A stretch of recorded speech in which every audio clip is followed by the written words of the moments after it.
Hey guys, Ellie Schostak here. Hope you are doing well.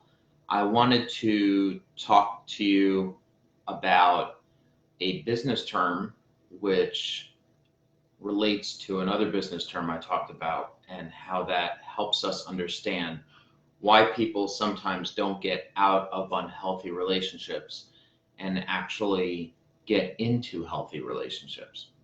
So a while back, I spoke about the term sunk cost fallacy, which is easily able to understand, like, say, if you were invested in Blockbuster and you wanted to go ahead and get out of Blockbuster since you had put so much money into um, this company, you don't want to go out and get into another company, right? So you put your money into Blockbuster, even though people told you that there's going to be streaming and it doesn't matter, I'm on the Titanic and I'm staying on this till it sinks because I didn't want to deal with the fact that I've wasted so much of my money in this company, I'm not getting out. So similarly, when you're in an unhealthy relationship, you don't want to go ahead and get out of that relationship because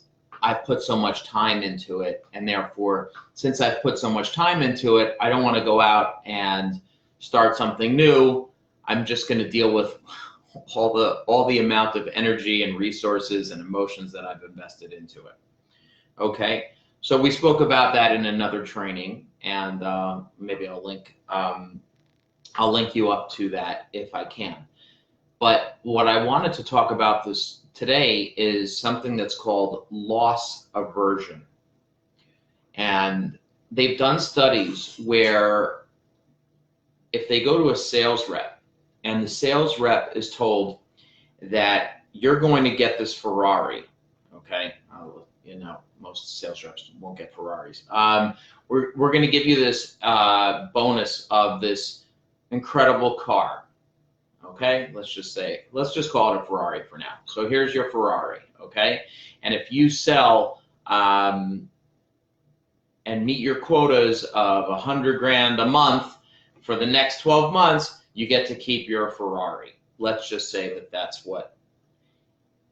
Then they went to a different sales rep and they said, if you earn $100,000 a month, you will get a Ferrari at the end of the year. So you have these two sales reps, one that was given the Ferrari prior to him or her going out and selling, and one that was told that they were going to gain a Ferrari if they met their quota. So guess which one actually met the quota? The one that was given the Ferrari, not the one that was told that they would get a Ferrari. So what we learned from this, and the studies were done with much more technicalities and with much bigger audience populations than what I'm making it out to be. But what it teaches us is that people have a more difficult time dealing with a loss. They would rather keep what they have and not lose something than being told that they're going to gain something, okay? So it's called loss aversion. And if you think about it, it makes sense because the ultimate loss is death, right? And that's a massive amount of pain that a person goes through when someone that they're close with dies.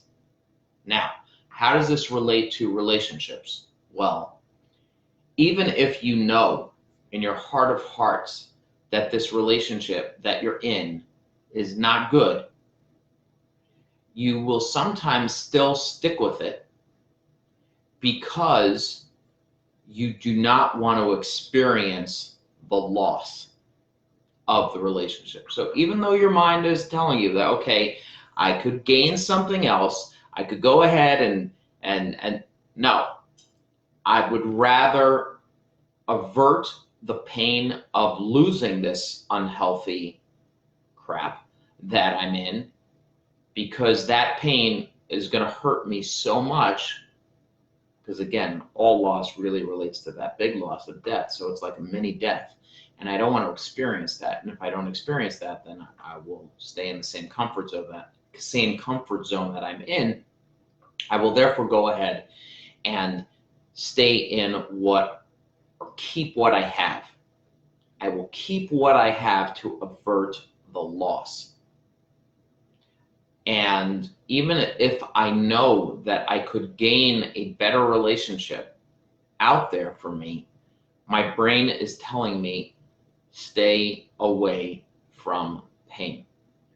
And this is why many people have a difficult time getting into and maintaining a healthy relationship, because they don't want to give up, even though it could be bad.